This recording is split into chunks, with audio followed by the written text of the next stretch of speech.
বিএনপির প্রতিষ্ঠাতা শহীদ রাষ্ট্রপতি জিয়াউর রহমানের জন্মভূমি বগুড়ায় ভাইয়ের স্মৃতি গাঁথা চত্বরে জনসমাবেশে দাঁড়িয়ে রাজনৈতিক যাত্রার অভিষেক ঘটালেন গণ অভ্যুত্থানে শহীদ মীর মুগ্ধর ভাই মীর মাহবুবুর রহমান স্নিগ্ধ। বিএনপিতে যোগদানের পর রবিবার বগুড়ায় প্রথম রাজনৈতিক সফরে আসেন মীর স্নিগ্ধ। শুরুতেই তিনি ঐতিহাসিক মহাস্থানগড়ে হজরত শাহ সুলতান বলখি মাহিসাওয়ার রহমতুল্লাহ এর মাজার জিয়ারত করেন। পরে শিবগঞ্জ উপজেলা বিএনপির সভাপতি মীর শাহে আলমের নেতৃত্বে গাড়িবহর সহ সমাবেশ স্থল শহীদ মীর মুগ্ধ স্কোয়ারে পৌঁছান তিনি। এ সময় তাকে ঘিরে মুখর হয়ে ওঠে পুরো এলাকা। সমাবেশে স্নিগ্ধ বলেন, তারেক রহমানের নির্দেশেই বগুড়া থেকে তিনি তার রাজপথের যাত্রা শুরু করলেন। এ সময় তিনি আরো বলেন, আওয়ামী লীগের জুলুমের বিচার এ দেশের জনগণ অবশ্যই করবেন।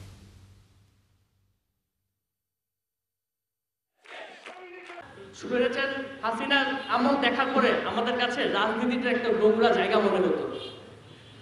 এই নোংরা জায়গা মনে হতো কারণ আমরা সেই নোংরামি দেখেছি সেই বিগত স্বৈরাচারী হাসিনার কাছ থেকে। এবার আমরা তরুণরা এই নতুন বাংলাদেশ বিনির্মাণে নতুনভাবে যুক্ত হয়ে এই নোংরা রাজনৈতিক পরিবেশটাকে চিরতরে কবর দিব এবং একটি সৌহার্দ্যপূর্ণ সুস্থ রাজনৈতিক পরিবেশ তৈরি করব। তরুণরা কি আমার সাথে আছেন?